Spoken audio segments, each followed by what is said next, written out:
even have a Dreepy for a Dragapult. Not me. I don't have a Giratina Origin for Great League because my trade luck is abysmal. I don't have anybody to trade with. I hate that too. I don't have a Great League. I still owe the lady who traded me her Gira. Like I was like, I still owe you her Furamosa shiny I got from GoFest. I think the only way you could have the Heatran for Great League is if it's a shadow. Like you can get non-shadow one to work. It's just near impossible to get. Well, yeah, you have to trade for it, right? You'd have to trade with like a zero friendship, research Heatran. But have we ever had that? We have. We did. Yeah, it was with the same time as Cresselia. Well, that's also like Lugia. I feel like that we haven't had access to that as like a research in 1,000 years. Like that's one that I'm actually lucky to have. And I had to go to Florida to do it. The Lugia hasn't been in research since 2017 or 18. Yeah. Also, just like and it's going to go lucky, so it's impossible to get now. You have to do shadow.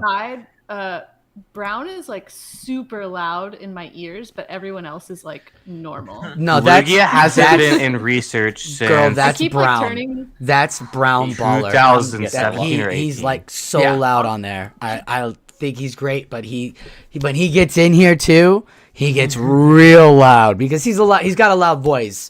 But he's got his gain up pretty high. It's just who it is. Yeah. My gain's on 0. Whatever it is, whatever software is throwing it up, because it's always loud. I've always said that. You've always been louder. But yeah, is it better now? Yeah, I think so. Cool. Yeah. He hasn't said anything in a minute, and also I've been messing with it. Yeah, that sounds better. I've just been messing with the volume on mine. Well, so on the Lay's video, your audio is cutting out, and mine is super soft. Right, I know. I adjusted my audio again for that because my audio, I was like, I gotta get. You were blowing out your speaker. I'm terrible with audio. If anybody's been following my audio career here at Battle Network and in the Pokemon Go battling scene, we will all know that Sosaflo's audio.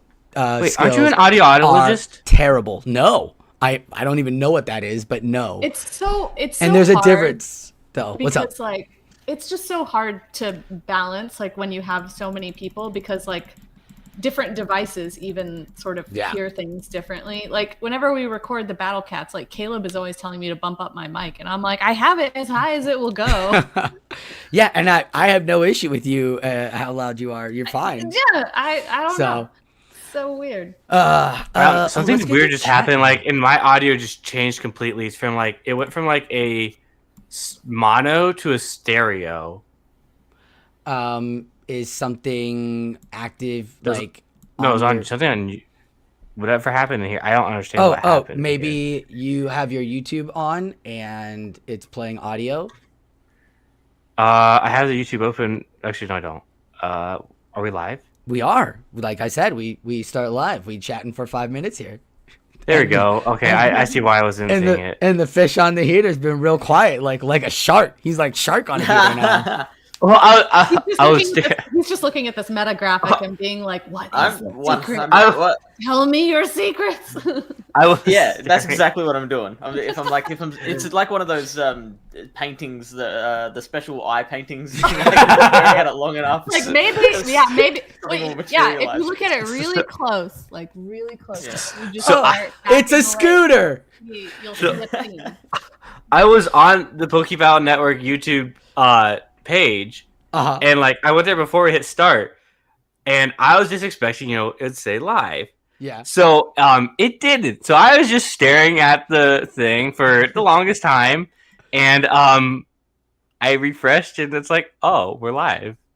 Yeah, I don't know why I did that too, because I had it open and I was like waiting for it and ready for it, and then I didn't see it, and I went to the homepage, and then I clicked it, and it was like, there, we're live. I was like, oh, okay. Don't open it when I ask you to open, even though it showed the Pokebattle link and everything, and it was open. Yeah. But yeah. Same happened to me. Are we feeling comfortable? We feeling ready, folks, to get into some Chaos Cup? Yeah. Feeling ready to get this chat going? Brownballer, thank you for the first. Let's go. Let's get it going. Welcome everybody to the Pokebattle Network channel. We are here live giving you some meta spotlight. This month we have the Chaos Cup coming up, and this is one of the Devon Corps' second metas of Season 2. It is a wonderful, wonderful time to get in these seasons and get these metas, get into the tournaments with your locals in your regions, and who better to help us understand these metas than the analyst that came last month and had a great time with the Crypt Cup here with some spooktacular fire burning fun. We have brownballer, Hurricanekaz, and FishOnAHeater. Welcome all. How are y'all doing tonight? Hello. Still trying to wake up for me. Yeah. It's very Tonight early / this morning. So is this Saturday for you, Fish? Yeah. He does live in the future. I have arrived in the weekend. How is it looking? How's it looking? Is it warm? That's bright and sunny. Bright and sunny? Oh. Good. Because it was kind of dreary where I am today, so I could use some sunshine tomorrow. Yeah. Yeah. Sweet. Yep. Well, everyone, come on over. Is that an invitation? That's an invitation. Guys, we're watching Gdunsk at Fish's house. Come on down. We're all going. Wait, how do you pronounce it? Gdunsk, right? Gdansk? Gdansk? Oh, I always called it Gdansk? like Gdansk. Gdansk? Yeah. Gdansk sounds Gdansk? very cool though. But Right. also, that's not where You think fish that'd is. be- Fish is no. We're gonna have a watch No, party like, we're for that watching though. that. We're watching that at Fish's house. We're not gonna travel to Gdansk, which is what we should be doing if we're gonna travel that far of a distance to go watch the tournament. But to go see Fish, absolutely. Welcome everybody. We're so excited. As you can see, all of our battlers and analysts are so hyped on battling this weekend, and we're here for some good times as we are getting into November now. And let's talk a little bit real quickly about the Crypt Cup, that last meta we just had, the Spooktacular Cup. We had a first look, and it was a lot different than I think what the meta shaped out at the end. And I want to hear how your guys' experiences was with it. Let's start with you, Brown. How did you do in the Crypt Cup? I predicted Vespa Queen was gonna be good. You know, I've been wrong a lot, but I was pretty wrong on that one. I will say, of all the teams I saw the most success with, the team that you highlighted in your videos was fantastic. So definitely watch this if you haven't already. And you had a great team. Your team was amazing. I'll be honest on that one. Super meta team. I was really happy about it. I did really well. Yeah, I was really proud of myself. I was like, oh my god, I can battle again. Yeah. Kaz, were you able to get anything in? I only managed to do one tournament, and I Okay. kept a lot of the Pokemon that I used in our video. Like I kept my, I forget what they referred to it as, but like the special picks where you could like only pick two. Oh, okay. I Restricted? kept The restricted? but yeah, the restricted section. I kept my Galarian Weezing and Sableye like duo, and it worked out pretty well. Like Galarian Weezing, I still think was really strong, like really versatile in the cup. But I did switch some other things. I brought in Kanto Marowak to fight against other Galarian Weezing, which turned out to be pretty effective. And it went pretty well. I went 3-1, so Nice. so didn't win, but managed to take home share second place with a bunch of other talented female battlers. Sweet. Fish? Anything Yeah, with you, my man? Yeah, so you might remember I had Shadow Magmortar as my specialty pick last time and did like a lot of damage with it. Mm-hmm. So it was good, but with a huge caveat. Yeah, I was sensing a really giant like butt in there. Yeah, every jerk that I came up against had Kanto Marowak in their team. And it was like At least whack-a-mole. I'm not included Yeah. with the other jerks because I didn't actually battle you. How Yeah, could they? How no, dare they? very inconsiderate. So rude. The one person I played that didn't have Kanto Marowak, I swept that person. Nice. With the power of Magmortar. So Magmortar was great against everything except the Marowak, and Yeah. like if you, and Marowak is one of those Pokemon that like you can bring out and back in again, and it's fine. Like it can do some damage even with like a fifth of its HP left. Like, so it was very hard to play around. Nice. But we made it work. Well, I mean, I was really afraid of Magmortar because I had the Amoonguss pick, and I was like, I still have to use this because that G-Weezing's there, and the rise of Clefable. I think we really undervalued that you play, how you played Clefable Fish in that first battle with the Magmortar 2 was huge because I put that Marowak double fairy combo of G-Weezing and Clefable, and it did so good that Amoonguss was able to just play as bench pressure and or come in to just throw the opponent off. Like, I was able to make calls and leads, and if I didn't make the right call, I was still able to get wins at the end. But I feel like we had good ideas for the Chaos Cup or the Crypt Cup. And at the end of it, though, I think the meta definitely shifted to the G-Weezing and the Clefairy, or Clefable, as those two fairies really did shine on players' teams. Whether it was to have that brutal swing against those Dust Noirs that were flying everywhere, or Clefairy to put those, Meteor Mash hit everything. I was gonna say, did you actually run the Meteor Mash? Because I swapped mine to Meteor Mash after our practice. I went Meteor Mash and Swift, and in a lot of times I built up for Meteor Mash. Yeah, exactly. You want to know how often I got the shield on Swift against the Mirror Clefable and then got to the Meteor Mash before them? So whether I understood if I lost the CAP or won the CAP, I could advance with an extra tap or throw the Meteor Mash before. Like, it was so good having that Swift on. Like I said, I think we really undervalued Clefable in that meta. Yeah. Clefable. No, the Meteor Mash Swift is really interesting. That's not something I thought of. I kept Meteor Mash and Moonblast.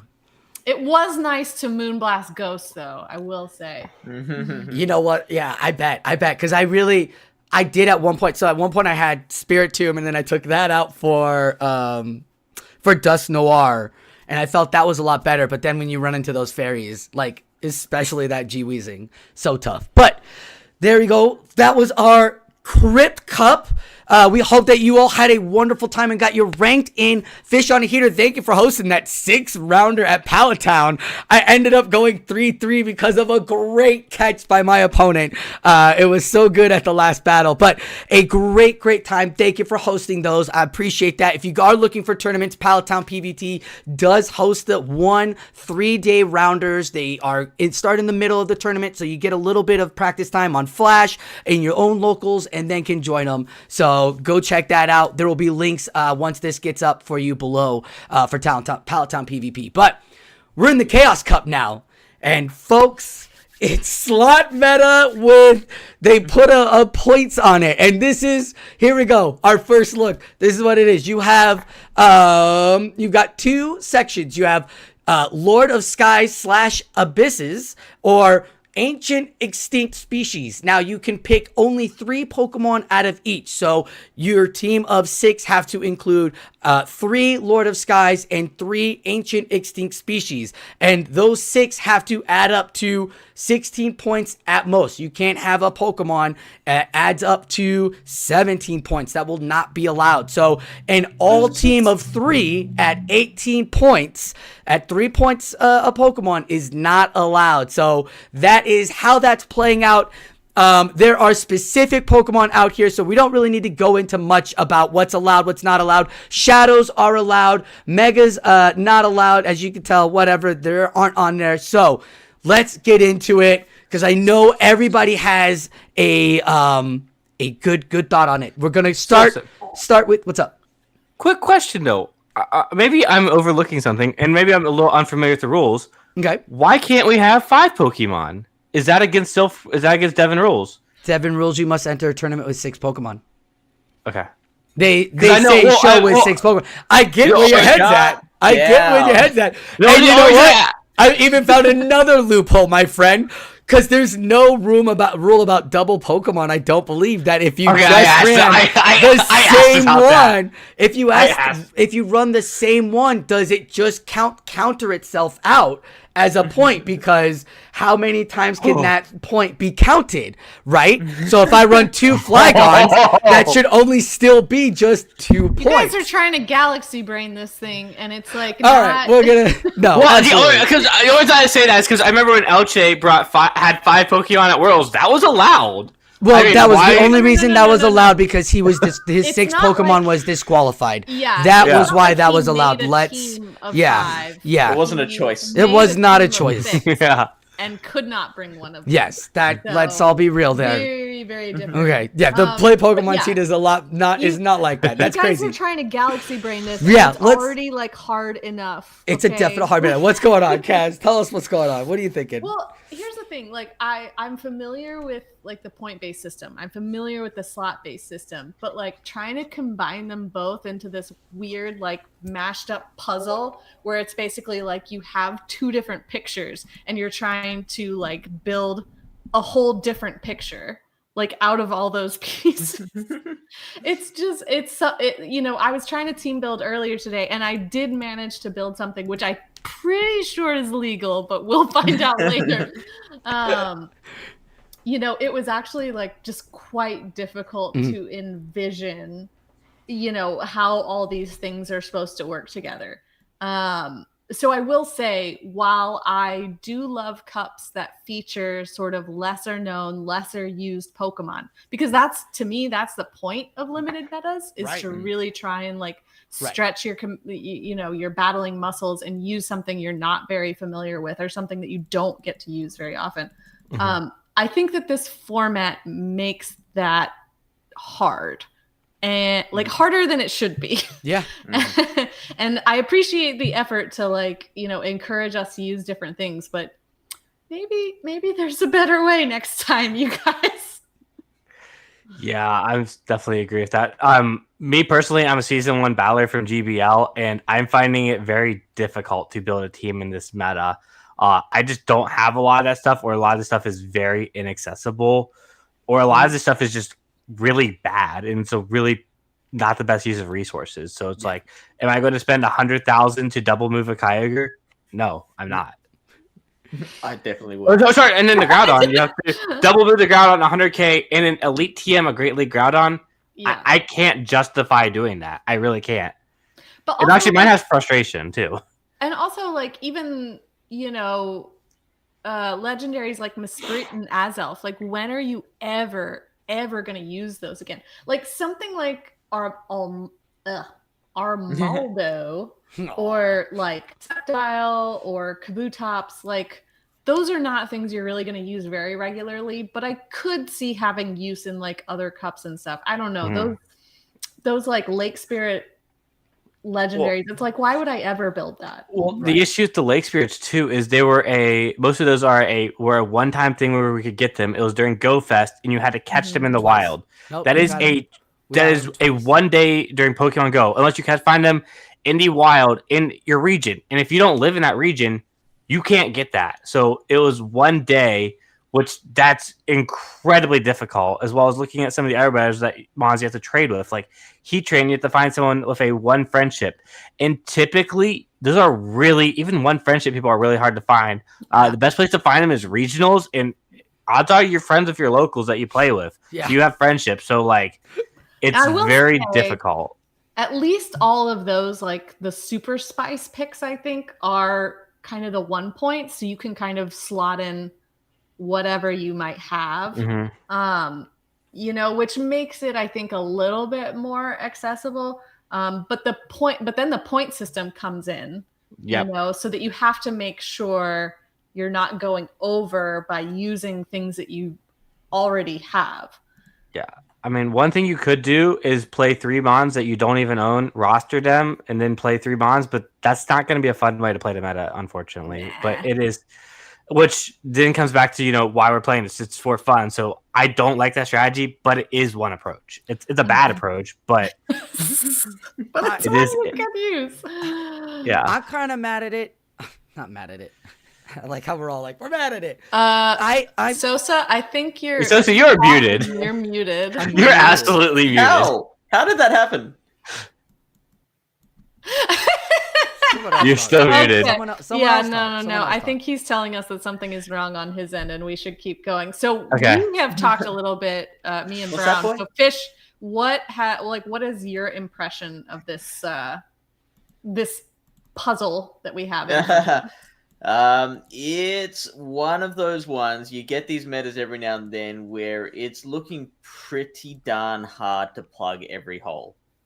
So it's gonna rely on your knowledge of how to overcome unfavorable matchups. And I think the people who can master that, you're in. The people who can master that, I think, will have the best shot at excelling in this meta. Yeah, the flexible picks, but that's why we see like a Pokemon like Malamar at the top, is because it's just so flexible. It can really bend to any spot you need it to on a team, and there are other things in some of the other like slots that fill that role. Like I briefly was talking about Golisopod earlier. I think flexible Pokemon like that are going to be really high priority on people's teams to kind of have that flexibility that you're talking about, Fish. And I guess also, if you have to navigate some of these holes and stuff like that, I guess, how do you keep this from becoming an RPS meta, as well as also, just if you face a team that just beats you to death, I mean, and you lose, I mean, like, what's the point in playing that, I guess? Yeah. But I don't think it'll be RPS. Like I don't think so either. Yeah. I see a lot of like flexible picks throughout here, but it's just a matter of like building your team so that you have access to sort of multiple flexible picks. Obviously things like with the double weaknesses, things like Jumpluff might be a little bit more difficult. I mean, Jumpluff has the benefit of being pretty tanky, but it is double weak to ice, and I see quite a few ice users on this list as well. So those would be things I would like watch out for. Like if you're going to have something on your team that has that double weakness, then make sure that you have, other team members who are going to really help to cover that. Why did they make this the second meta? Like, why is this the second? Like, this is the second season of Devon. Like, they're trying to get people to enjoy it. They're trying to get in it. And this is the second meta. You're all absolutely right. The accessibility of some of these Pokemon that have only come out once. Not to mention, like, some of them that are out there, like Mew, who maybe some of these battlers that are just getting into battling have overbuilt the only two Mews they've ever had, the shiny and the regular. Like, what is going on? And I'm sorry, like, Cresselia, Dusclops, and Tentacruel at 4, like, you can literally only pick one. You can only pick 1 4, and then you're pretty much SOL there. And hope, like, you got to do a 4 on this, on Abyss and Skies, and then fill it with 1s, because who's got these lake legendaries? Who wants to run with Nidoking? What are you, insane? But also, you're also forgetting the fact that you have the Reggies on the other side, which are high point picks, which mean, like, if you look at this, like, the Reggies, like, a new battler, those were in field research one time. Twice. They were twice. They were when Regigigas first came out. I am a day one player. I did not do that because I had quit the game at that point. But outside of that, I've had one opportunity to get a Great League Regirock and a Great League Regice. I had attempted to trade with locals for years before we got the second ones, and it was impossible for me to get in 2 different cities. So now I know. Sorry, 3. I take that back. 3 cities. Sorry.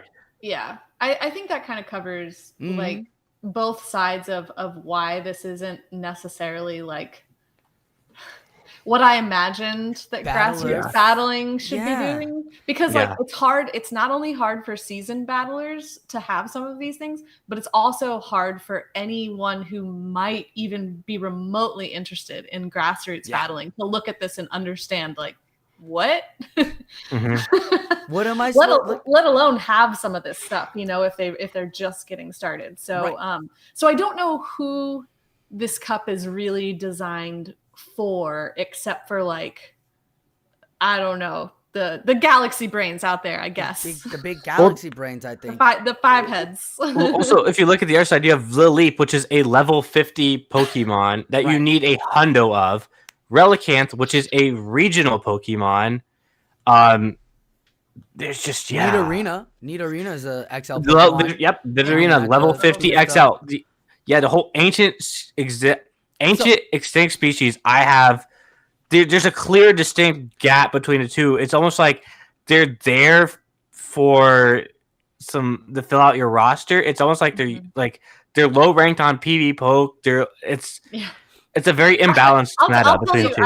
I was doing some team building on PV Poke, and like the minute I added Sceptile to my team, I was like, oh, I have one. It could be fun. It was like, are you sure you want to do that? Yeah. I guess not. Jeez. So I know we're taking, but this is going to be a hard meta, folks. November is going to be hard. So brace with us. So let's look at this real quick. We're going to talk about the 5-pointers because we've talked about everything else, and we can continue to talk about it as well as we're getting into this. But these 5-point Pokemon right here are quite possibly the most interesting ones. And let's just take a second and realize why they're 5-pointer. They have amazing coverage, great stack product, and quick, hard-hitting moves. Foul Play and Weather Ball, Ice. Those are the two moves they're talking about. Or is it Superpower, right? Superpower? Because it gets I mean, I think Superpower is probably preferred in this meta. You have so many rocks, you know, that you're potentially targeting, and ices. Foul Play has pretty neutral coverage. There are ghosts in the meta.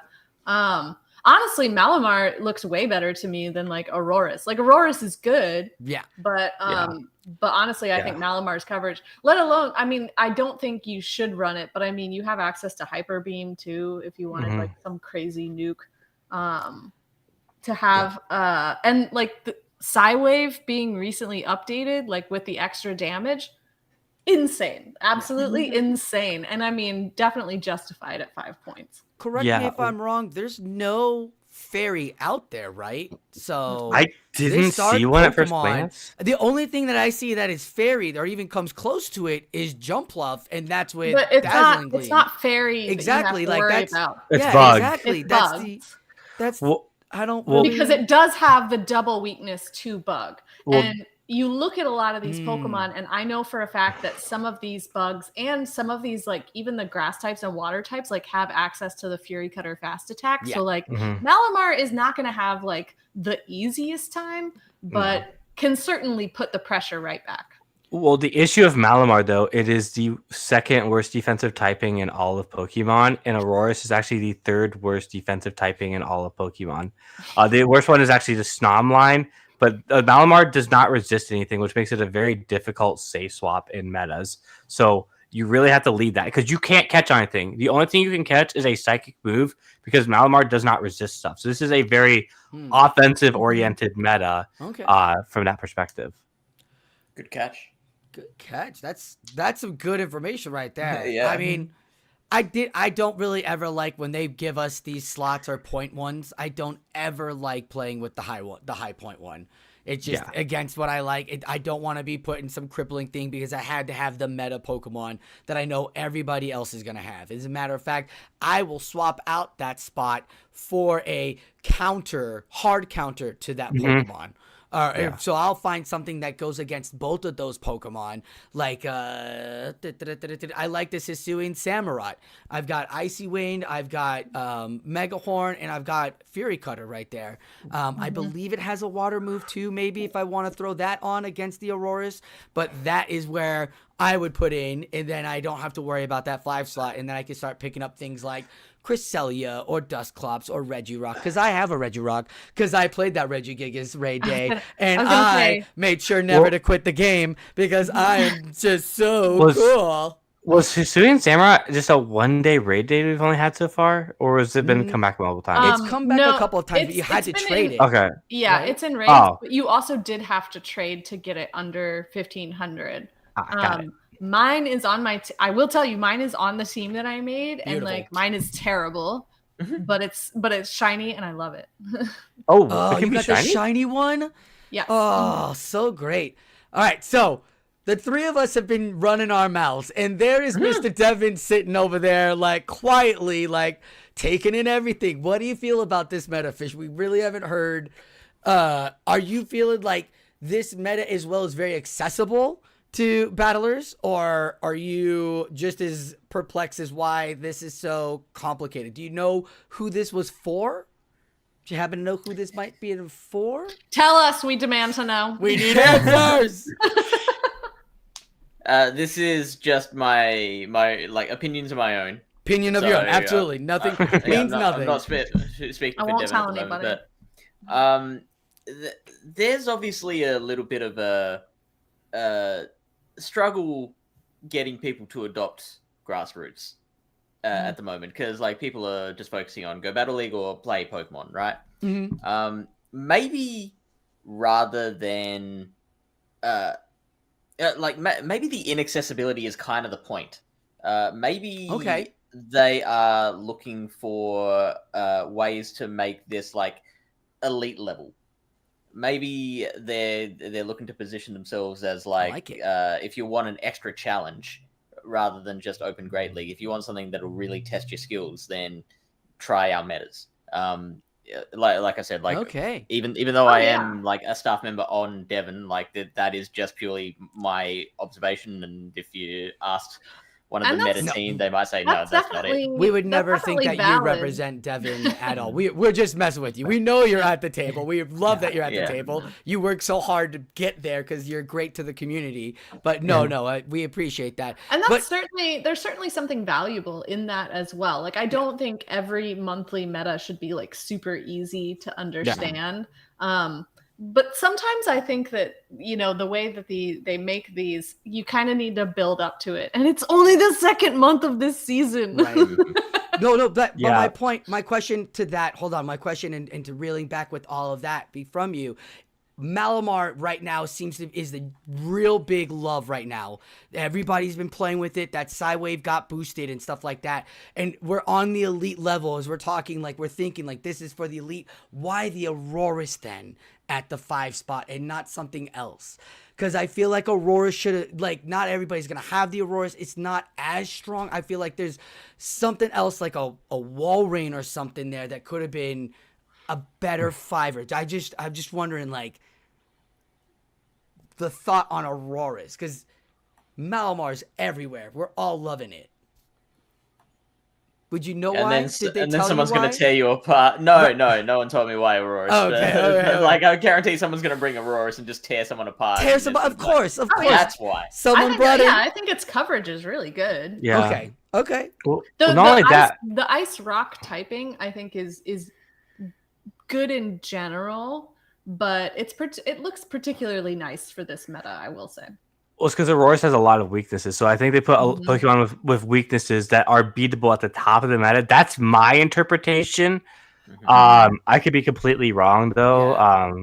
I've been wrong a lot. They do both have double weaknesses, but I think that Malamar is more exposed. Like, I don't see any like fighters or like fighting type moves, and that's like the double weakness that Auroras has. I guess water. Mew has Focus Blast. But that's a charged attack. Does Regis? Fighting. Nidoking has double kick. Oh, okay. Cross Chop Barbarical. Cross Chop Barbarical. True. Let's go. That's what Fury Cutter as well. That could be the way to go. I think that could be the way to go. That's a great call. Yeah. Adjusting team now. Yeah. No, I don't. Later. No, you're absolutely right. I don't see any more. I'm stuck with the choices I've made. It's wonderful, guys. These 5-point Pokemon could be the big meta Pokemon that you want on your team. As we're talking about them, I just wanted to know from Fish. There's always a reason why they make the top numbers. Malamar is so usable by everybody right now. Like, if you want, it's so good in play Pokemon scene. Everybody's playing with it. I got it. I just wanted to know because Auroras is so, only comes out on Christmas time. Auroras comes with Mariah Carey riding on her back, just bringing us Yuletide joy. So just was curious about that. But finishing up on the 5-pointers. What's up? Well, I will say this isn't necessarily related to the 5-pointers, but this is something that I experienced like while trying to team build for this. Is like, we all know that there's a charged attack TM shortage in the world. And some of these Pokemon Yeah. really tested my patience in that area. And I really tried very hard today to like build a team without having to build anything new. Because I was like, please don't take away my precious charge attack TMs. Yeah. Oh no. I have so few, and they come so rarely. Like, what happened? We used to catch so many of them in Go Battle League, and now they're like, you know what? Something that actually benefits the actual like fighting attribute, we don't want to have. Here's 6 rare candies. Oh, are those items? Here's 3 more rare candies. Do you really not know the answer? I know, but it's so they can monetize. So they can monetize. yeah, it's because rating they want is what monetized. they do it. Yeah. paid so that It's you get the reward. monetization. I understand. That's why when GBL first came out, it was 5 km to open up that second set. You weren't able to do all five sets like that, but the pandemic ruined everything. So ruined. That's what you want to go with? Yes. We were 5 sets for free. Why limit it at 5? Give me 100 sets every day. Look, I don't care. The pandemic 100% killed Sylph. So yes, yeah, I think it absolutely. I'm with Sosa there. Not just killed Sylph, it killed a lot of regions, a lot of locals, a lot of communities. I'm not gonna get into it because I watched the whole thing. That's well diverse, but you know what I'm saying. We're getting off topic here. I'm just saying. I get you. For those of you that don't want to go into your precious stash, you know, this is going to be another difficulty that you need to overcome. Yeah, just build multiple of the same Pokemon. Some of these I do have multiples of, I will say, but I guess that kind of, now that I've opened up that can of worms, that kind of brings us to the Pokemon you wanted to talk about. Sosa, your Swiss Army knife over there. We're gonna go with me first. First. Now we're at that point in the show where we're gonna tell you all about our Pokemon. We wanted to give a good talk about the 5-pointers. These are great Pokemon. And if you build with the 5-pointer, absolutely build away. Do what you want to. You can have both, but just know that you're gonna have to kind of really dig for some 2-pointers and some 1-pointers at that point for the rest of the 4 Pokemon in that team build. But with that being said, we got to get into it. I feel like this meta, I'm so mad at this meta because this shouldn't be the second meta of the month, of the season. This should definitely be the third because this is such a great meta for Pokemon like Mew and these Swiss Army knives that they are. There are a lot of Pokemon out here in this meta that bring out a wild card of a play. The Nidoking can be Fury Cutter with Mega Horn and could wipe out a lot of those Malamars that they won't even see coming. There's so many things. You know, Melodic could either be running Waterfall or Dragon Tail depending on what they want. So many Pokemon can bring so many different play styles to build the team. So why not bring the king of them all, Mew? And how you do it, you gotta burn those TMs that are gonna annoy Kaz. But you can build the one that you want. Mew's got Volt Switch, access to almost every kind of typing out there. So you can get some good charge moves on your Pokemon, on your Mew here. You could really get it to put some good pressure down, especially because this meta is not going to be like, oh, number 1 and number 20 are really like different on PV Poke. No, number 1 and number 20 are only different probably because of accessibility or because of the fact of how you play 1 and 20 or how you build 1 and 20. So it will all depend on the tournament that you play with the team that you bring. And Mew is the way to go. Even has access to that Shadow Claw to get you those Ghosts or those Psychics. Cresselia is so popping right now. Like, get yourself a Mew if you want that fun aspect. That's my thoughts on Mew. Like, that's my thought for this meta, why I think this Pokemon's going to be good. It's not, you're going to want to give it some shield. The stats aren't great on PV Poke, but at the same time, like, he has a specific moveset on it. And as we noticed at the beginning of months, the metas change come the end of the month. So really excited to see how it all turns up and what we can bring for this Mew. What moveset are you rocking right now on that, Sosa? On yours? I think I've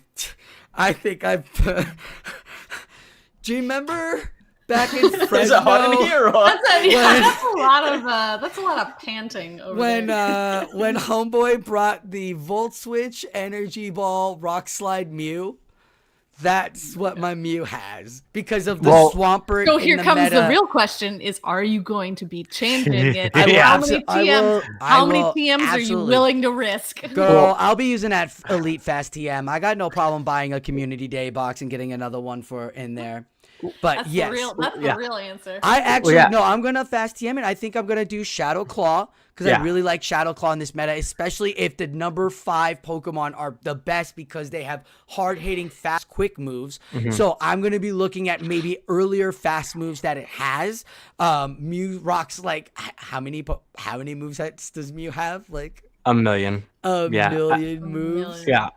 Especially at first glance. I mean, outside of his Hisuian Samurai, I don't think anything else resists Shadow Claw. I might be wrong. But that was first glance. That's first glance, you say. Okay. Interesting. I haven't done a first glance yet because I see the dark typing. But hold on.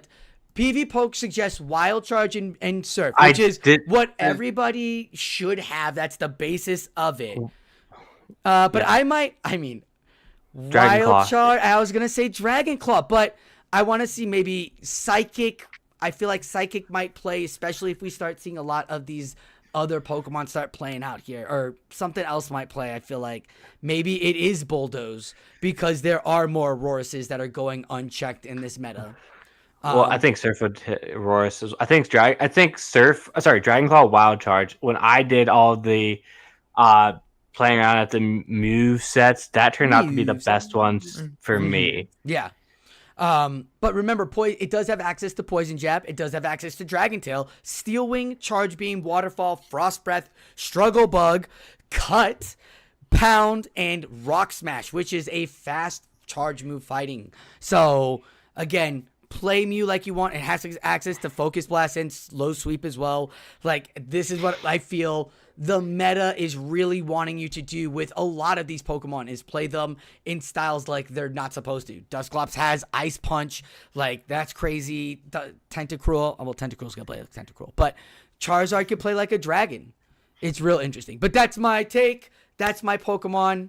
Brown, you got the microphone right in your head, but you want to lift that up so we can hear and see your voice? I was just looking. I was playing for you again. Sorry. What's your pick here? Because we're gonna go to you next.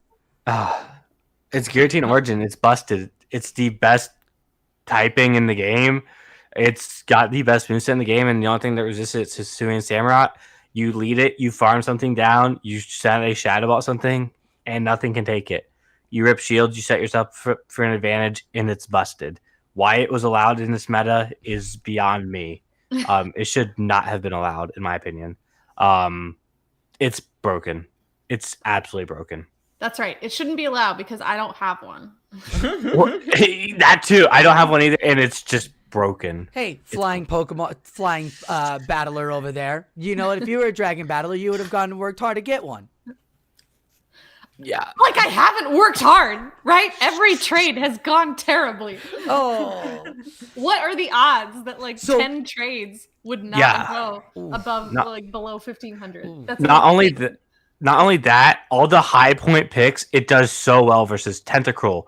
Absolute walls. Yes, Tentacruel has Blizzard. You're not landing a Blizzard in Open Great League. Those scenarios just aren't real. Mm-hmm. Crest, it just blows it out of the water.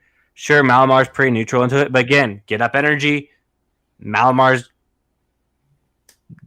you have to be playing, a different game. You can play just so many games with it. The only thing, there's no fairies, there's no normals. It's going to run wild. Isn't it dragon typing? It is. There's no fairies and no normals. So ice typing.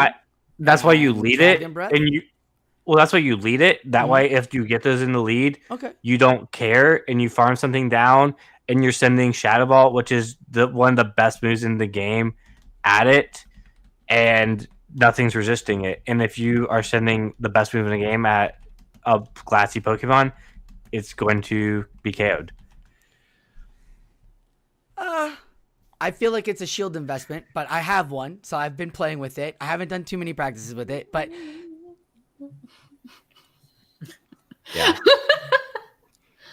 I'm not gonna lie. I've had 3 trades. It's too. like 1456. I actually snapped it and sent it to Martina. I was like, "What do you think?" He goes, "You should keep trading." So it's still not. Not the best, but. I mean, look at Martine. Martine, the second in the worlds with this thing. We know it's busted. Yeah. And now we've made it into a meta where it can run even more freely because there's no Lickitung. True. That's great. So it's gonna be a problem. That's a great pick. Yeah. Hopefully you all have one out there. Brian O'Leary out there says he's got one. Lucky. Good for you. Congratulations. Super lucky. Super lucky. Yeah. Well done. Kaz, we don't need you to come at us. We're just wondering. Listen, I'm just salty. I know. Is there anything else you want to talk about with Giratina O brownballer before we move on to Mrs. Kaz's pick? I have nothing else. I wish I had one. Again, Fish has been real quiet. He's probably sitting there with like 2 being like, I won't say anything. I swear. I'm taking notes on how to beat Brown Baller's team. Well, yeah. I mean, that strategy is going to be impossible to beat, in my opinion. Oh, it's going to be a tough one. But that's why I think like Kingdra might play really well in this. Maybe Dragontail Melodic, maybe Dragontail Flygon. There's going to be plays to work with it. Not to mention, you do have to worry about Shadow Balls coming at you.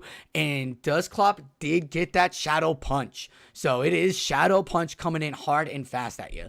But we'll have to see how it plays out, as we can only speculate, but we've got to be able to watch these battles and play these battles. But we're going to move on now to Mrs. Kaz's pick and what she thinks you guys should put on your team, because that might be what you need.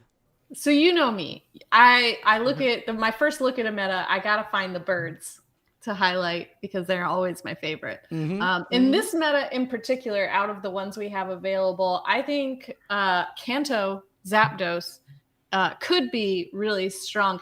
I mean, it's very glassy, but if you can give it shield advantage, it can take home a lot of wins that you wouldn't suspect. Not to mention, it actually does really well with some of the like stronger picks from kind of the middle tiers, like the 3-point tier.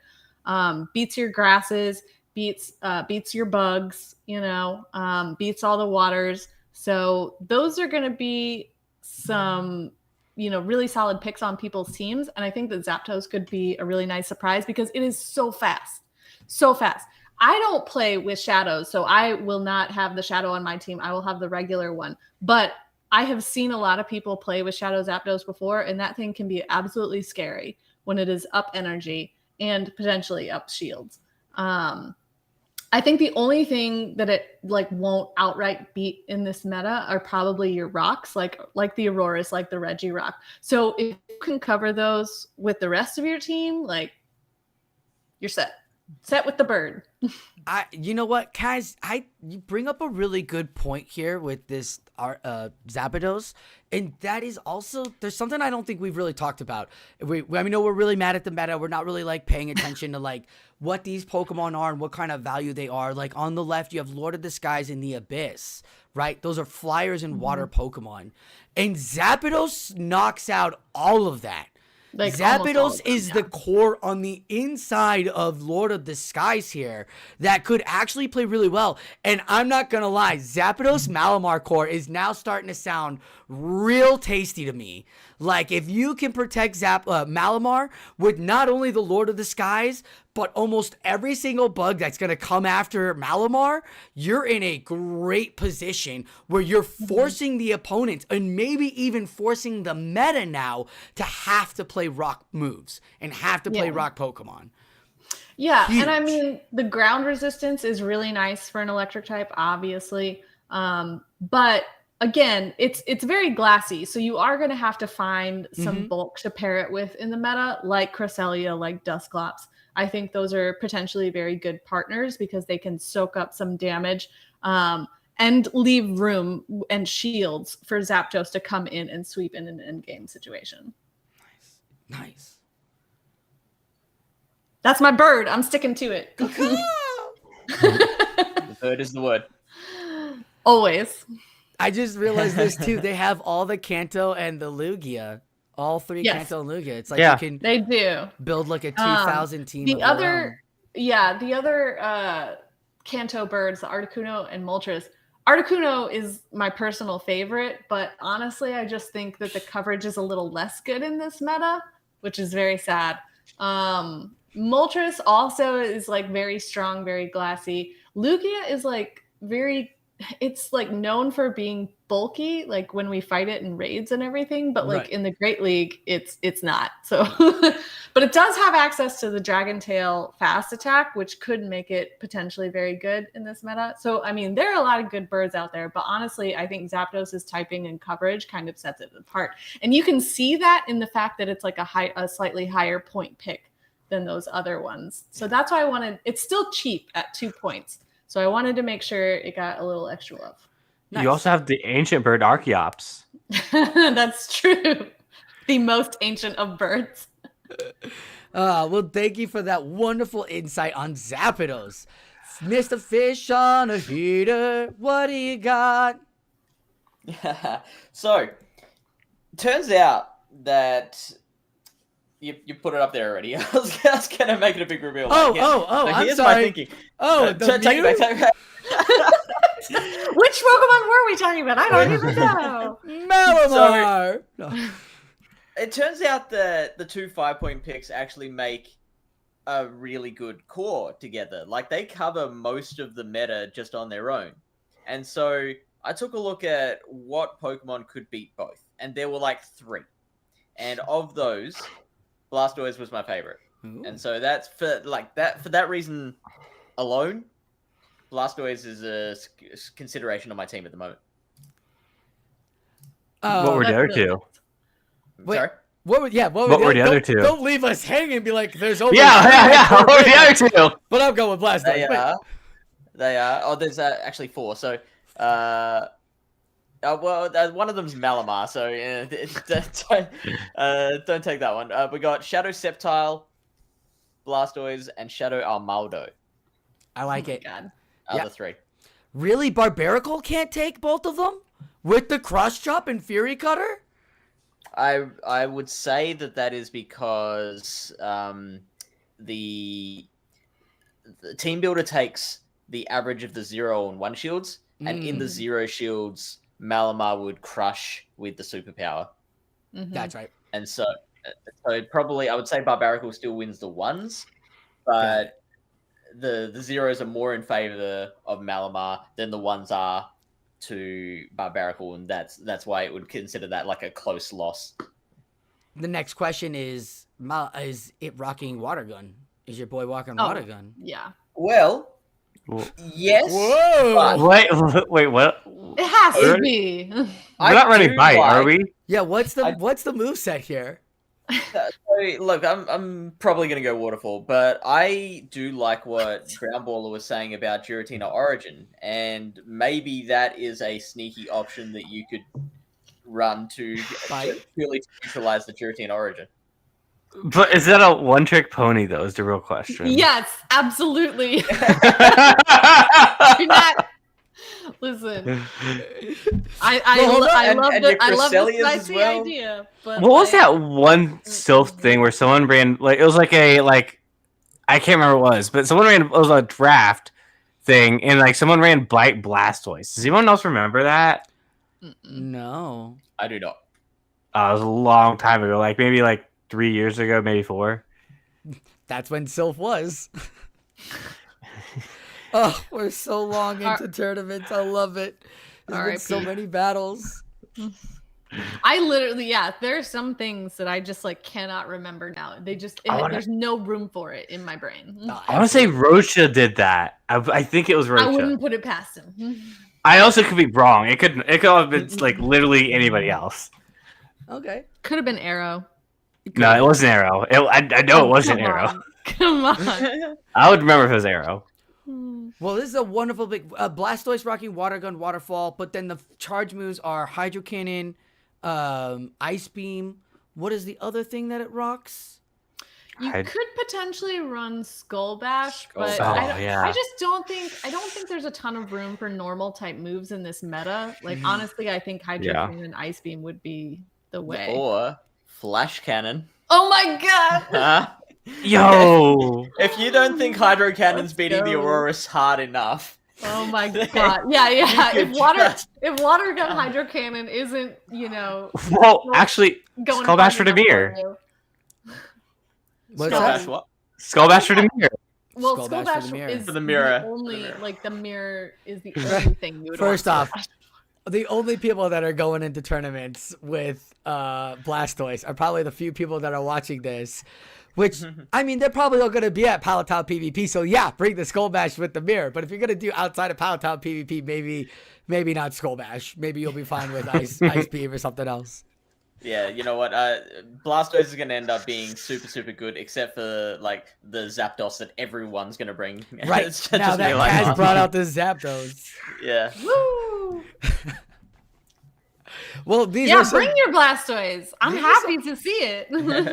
Yeah, I'd like a Blastoise for Sigiratina. Yeah, for my Volt Switch Not with Mew. Bite. Well, switch me and get out of here. As Blastoise just keeps constantly getting countered.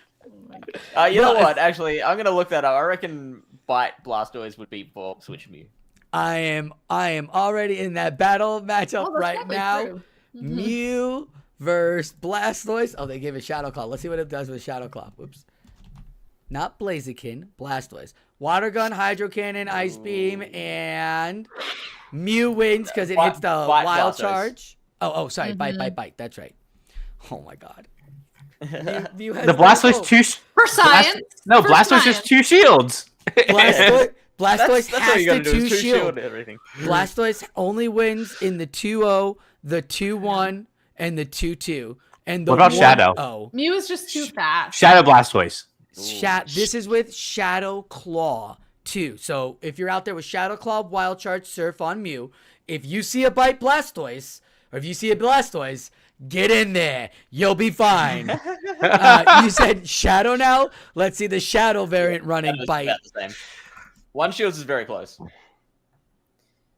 But And- you won't Oh my win God. anything So- else. Yeah, so You don't need to win to have fun, though.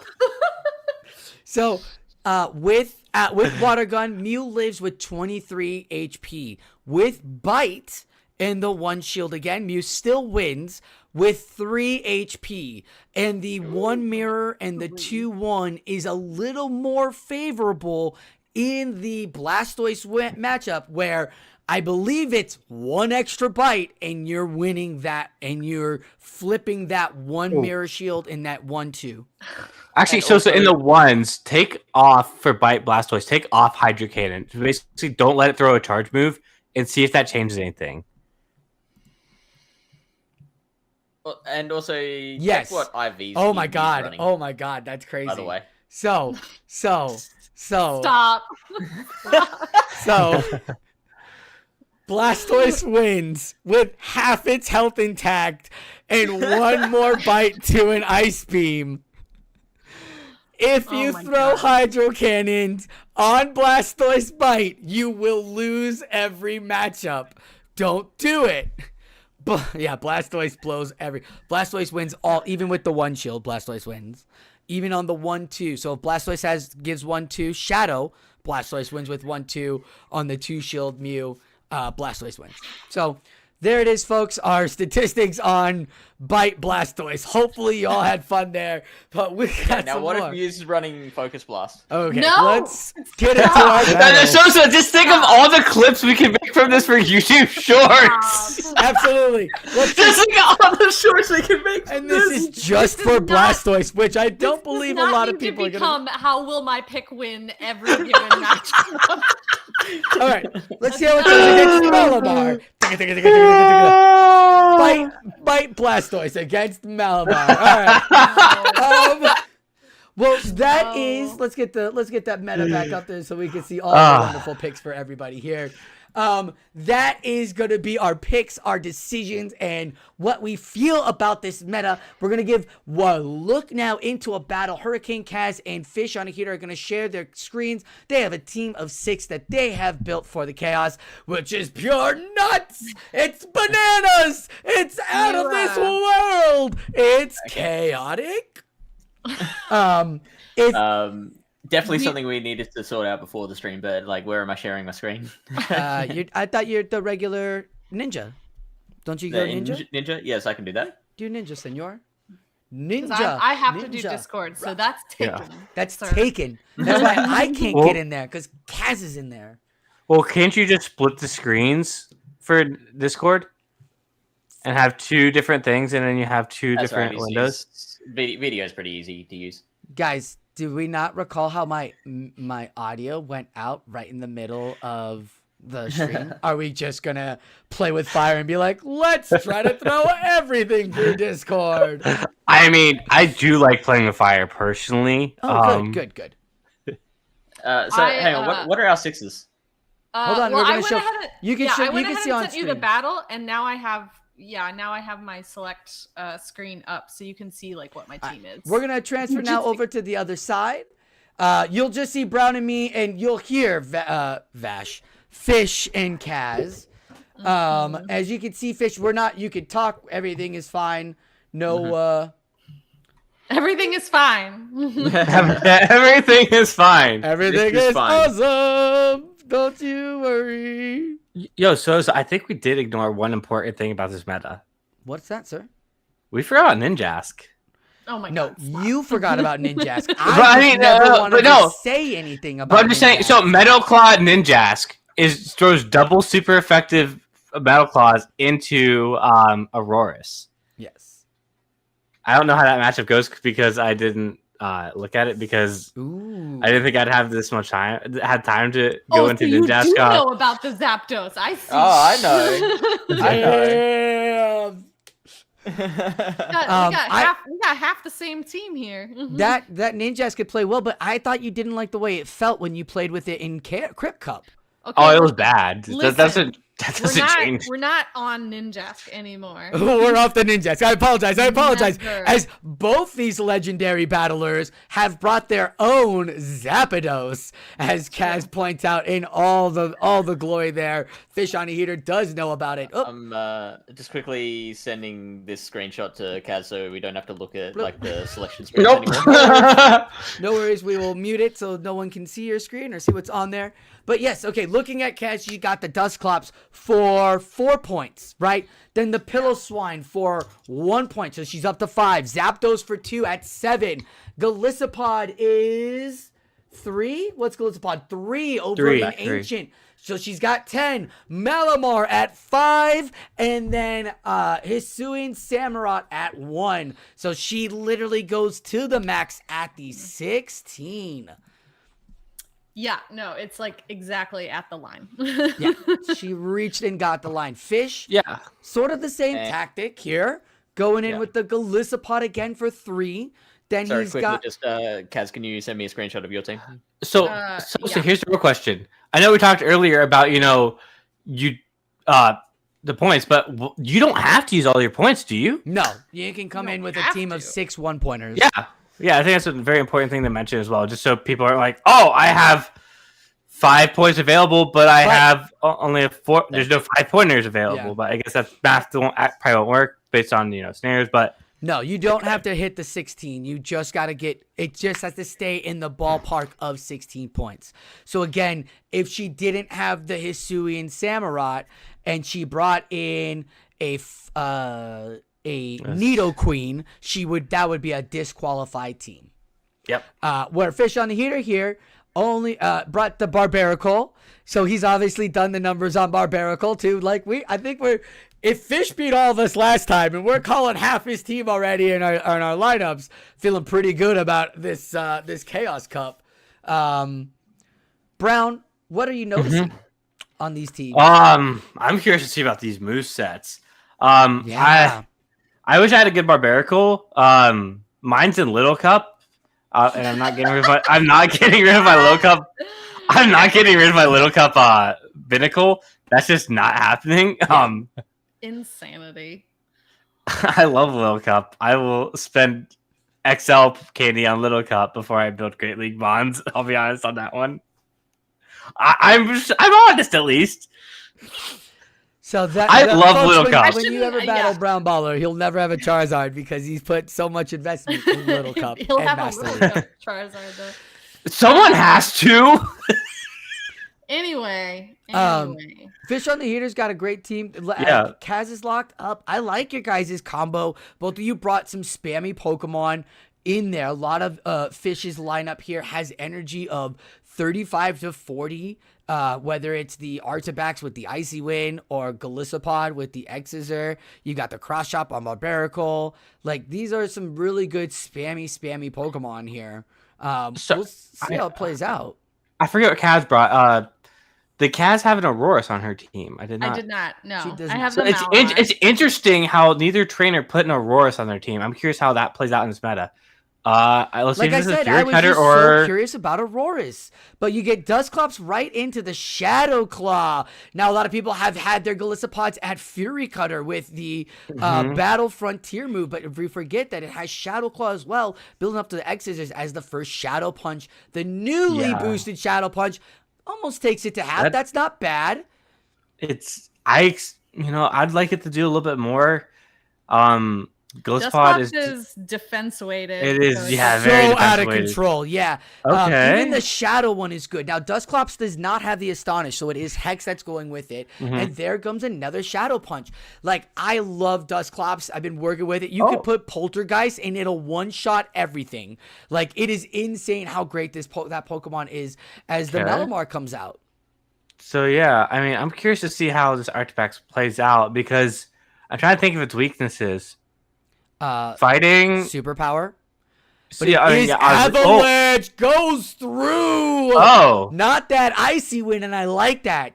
Like we talked about it in our other video, in that auto wreck video I just posted about that we did. Not having Icy Wind over Avalanche was crazy because Avalanche does so much damage. Yeah, I mean, Artifact looks kind of like a problem, to be honest here.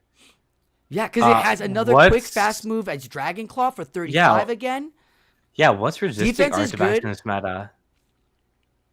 Or what's beating it? Like, this looks really safe. Rock Pokemon will do really well against it. Maybe the Hydro Cannon from Blastoise.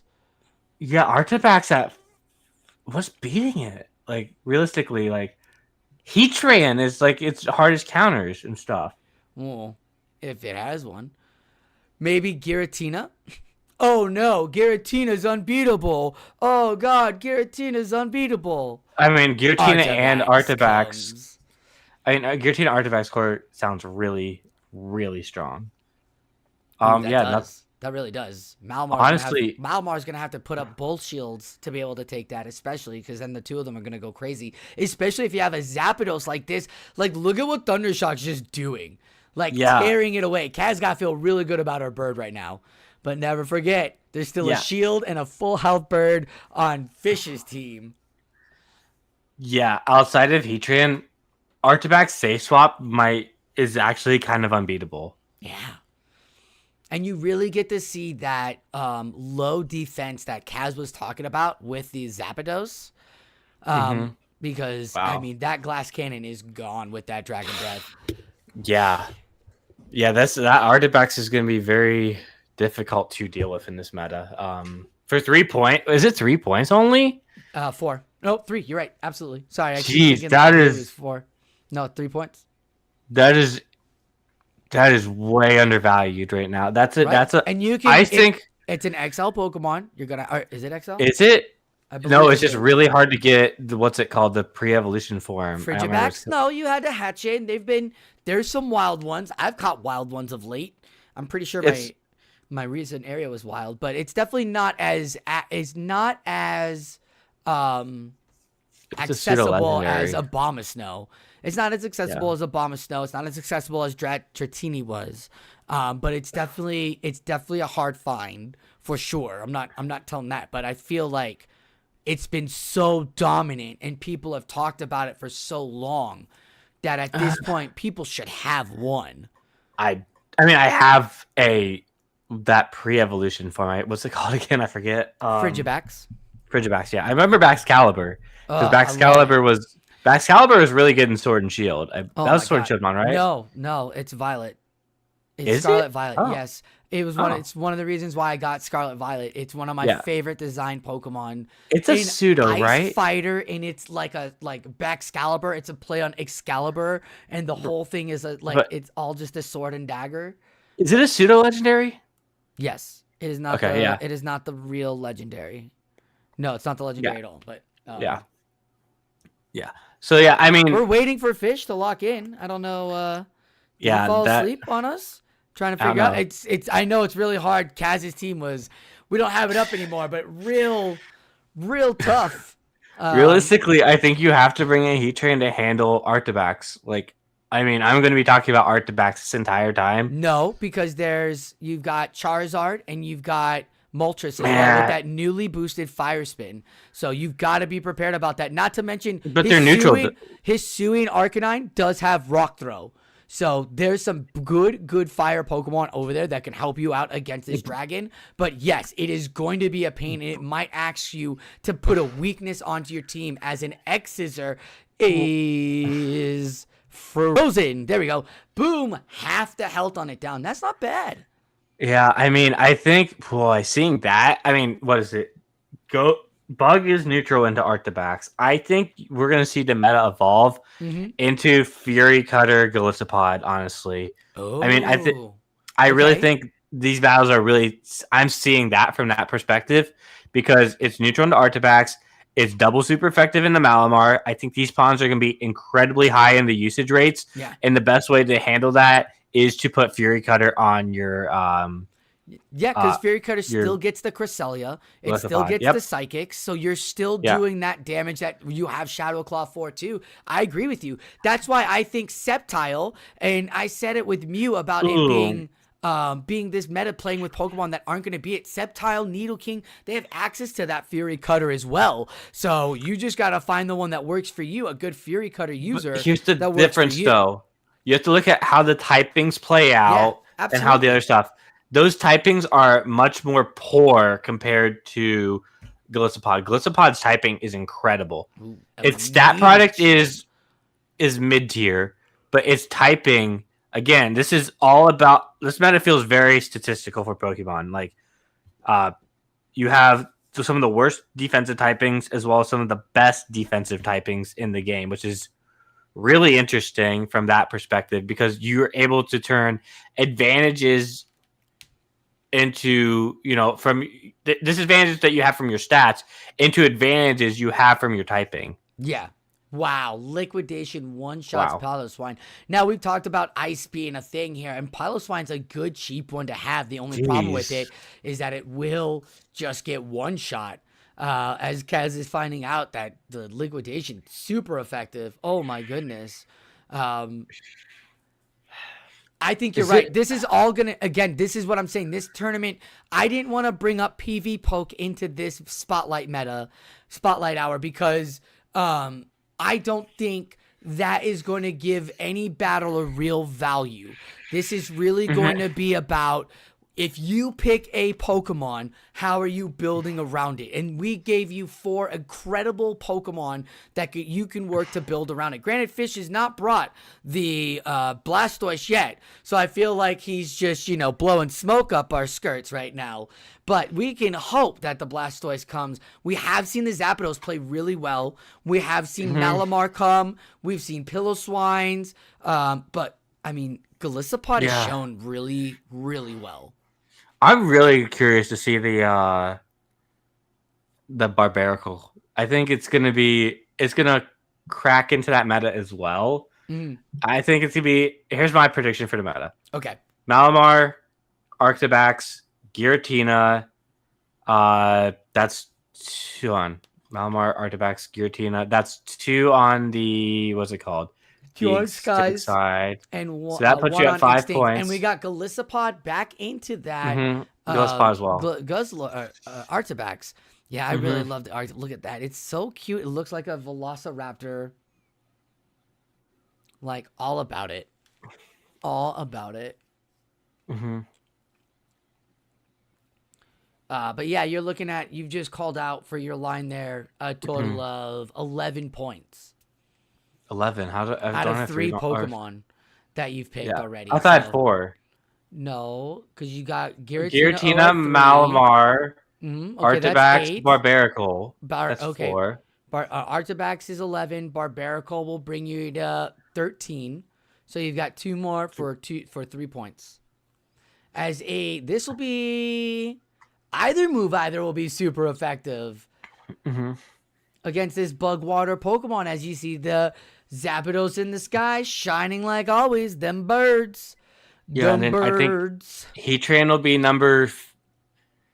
What's it called? You're 5. I'd put that as my 5, and you have 2 points left on your other side, which these all suck for 2 points on the 5 side.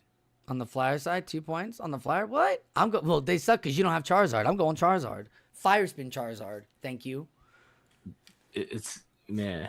Yep. I know you don't like it, but I'm going with it. I got Dragon Claw. We get Blast Burn. I mean, I guess you can. Good. Is it good? I'm still. It's good. Damn. You saw what Megmortar did to us. That was Fire Spin. Last month, that was Fire Spin. I have to check what it is on PvPoke in terms of what it is. Okay, it used to be meh. I mean, I still haven't got comfortable with the new update to Fire Spin yet. Maybe I'm wrong. The Dragon Claw does not get shielded. That's a good call from Kaz. It'll take it to the deep red. And here comes the Blastoise. Here comes the Blasty. That shiny Samurai. Wow, that's a beautiful Pokemon. Wow, that is an amazing shiny. Oh, I wanted one so bad. That white is so clean. Oh. Wow. Curses water gunner. Yeah, I think Samurai could definitely carve its way out in the meta with Fury Cutter. Is that Hydro Cannon? Yeah. No. It was the Hisuian one has Dark Pulse and Icy Wind. Yes. Yeah. That's a wonky moveset, I feel like. Oh, that's Exeter too.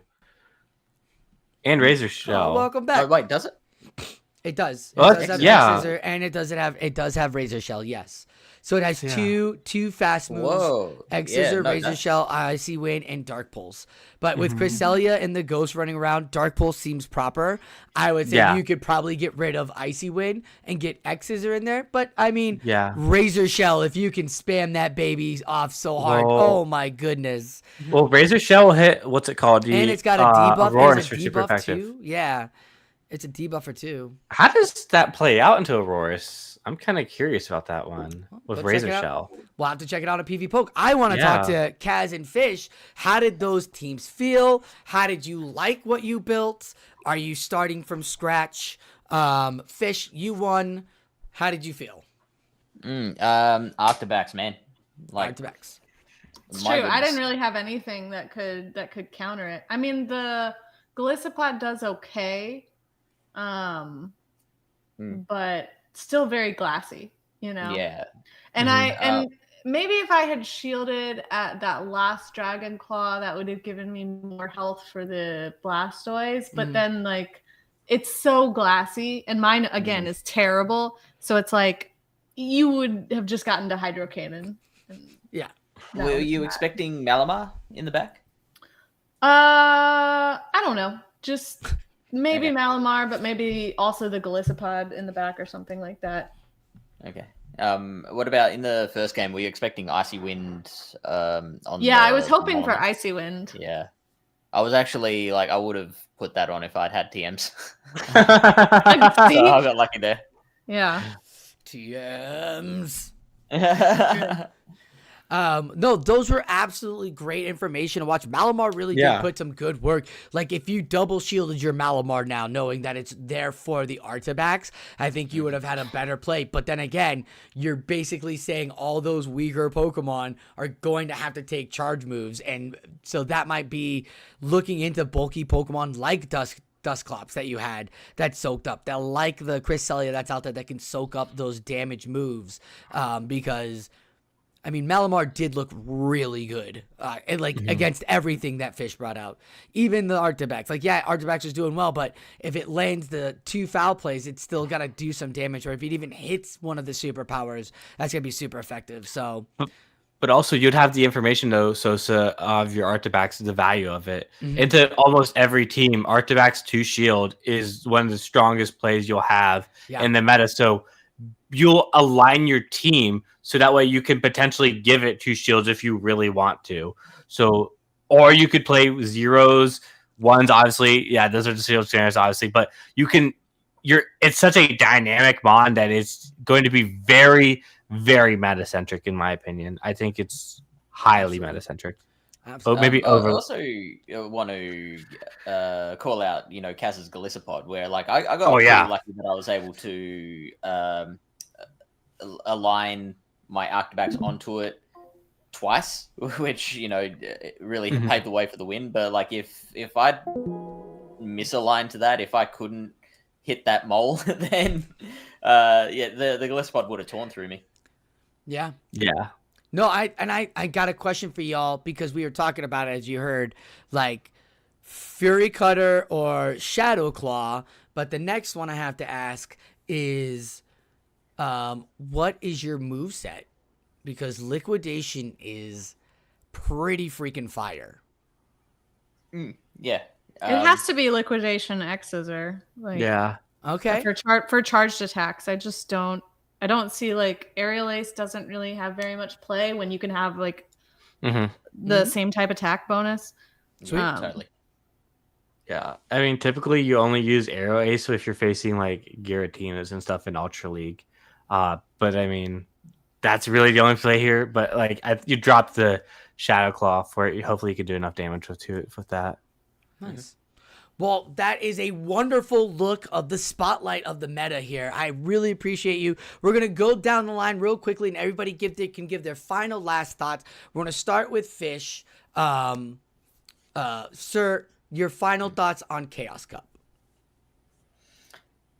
Be very careful with your team building. Like I said earlier, there's going to be holes. You have to understand a little bit beyond PV poke for this one, where like it'll be telling you that something's a loss, but you're like, well, if I invest an extra shield in it, then I can survive that and do a lot of damage. Or if I have an extra little bit of energy, then that overcomes this matchup. I think that's more important in this meta than in other metas. Awesome. Miss Kaz? Yeah, I mean, I second that. There's not very much bulk in this meta. There's a lot of really glassy Pokemon. So when it comes to your team building, just make sure you can protect those Pokemon that can do a lot of damage if they have that shield advantage. Brown? Oh, I'm going to preach on this all the time. It's going to come down to the analytics. It's all down to typings and quality of moves. You want to shield. This is obvious. You want to shield the most damaging move. You have to find that the best you can in this meta. I think that's going to be a little bit challenging in some aspects, but once you see the opponent's team, I think it'll become kind of clear what matchups you're going to see there. I think you can kind of. It may play out in a more of a linear sort of meta as opposed to maybe a dynamic meta, which you may see. Okay. I agree. I feel like that's it. You guys all make wonderful points here. We've talked about this all night. This has been a wonderful. You always give great analysis every time you all show up and break down these metas. My final thoughts on this is definitely an expertise like team build. You've got to have been playing for a while, and you've got to put the energy and the time into these Pokemon. So if you're going to play with the big boys in this Devon Cup, I feel like it's saying if you're going to try to play with the big dogs, this is the cup. You're going to have to step up and show that you can play with the big dogs. It's got a lot of limitations and restrictions that you as a new battler or you as an old battler might have problems with. So figuring out how to build your team and make Pokemon have the right moveset to help your team succeed in this cup is going to be the play. And this is great for battlers in Devon to be in the expertise level, but for the new battlers, this is going to be a struggle. But reach out to your local community battling Discord groups. There will people be out there to help you. There are wonderful communities out there like Palatown PvP, Flash for Everyone, Girls That PvP. I know that brownballer does GBL on his Twitch and gives wonderful advice too. So these are some excellent resources to go out there and get your Devon Corps tournament and get to that expertise expertise level here for Chaos Cup. That's going to wrap it up for us here at the Poke Battle Network. Thank you all for watching. We're going to have them all give up their goodbyes and let us know where we can find them, starting with Mr. Brownballer. Sir, where can we find you? You can find me over on twitch.tv/brownballer10 if you want to hit that follow button. Greatly appreciate it. As well, make sure you hit the subscribe button on this channel. It greatly helps out the channel, so that way you can have amazing content from all of these amazing battlers here. So greatly appreciate the opportunity, Sosa, and then I'll kick it over to Kaz. Yeah, you can find me at the Hurricanekaz on Twitter if you want to see all my shenanigans there. I also co-host the Battle Cats podcast, and you can find info on that at Battle Cats Pod. Cats is spelled with a Z because we're just so cool. And I just started co-hosting the EMEA segment for the Dragonair's Den to cover the EMEA region for the Battle Frontier. So if you want to learn more about team battling and that side of the grassroots competition, especially from the European standpoint, me and my co-host Taffy Star are covering all those European teams, as well as the Middle Eastern teams and Northern Africa teams. So join us there if you want to learn more about team battles. Awesome. And me, I do all my work with Pallet Town PvP. We're on Twitter. There's a Discord server, YouTube and Twitch channel, and then I'm also part of the GoCast podcast. Myself and DeFi250 do the PvP Corner show on the GoCast podcast feed. Find us there. Yes, we will put a link at the end of this tournament video that will be coming out at the beginning of this week, or maybe the end of, or maybe tomorrow on Saturday, depending on how it plays out. But yes, there will be links to all of these wonderful, wonderful, resourceful communities. Battle Cats is a great place, as well as GoCast, to get some really amazing other side worldviews of battling out there, and they've been around for years. They've been absolutely wonderful and helpful, so go check all of those podcasts out. Go give them love. And tell them that Poke Battle Network sent you. Thank you all for watching. Be sure to hit like for this video so we know that we can keep doing this, because we'll be doing this once a month, every month, to give you, the battler, the meta info so that you're ready for your local tournaments. Good luck out there, battlers. Thank you all for watching, and like always, keep on battling.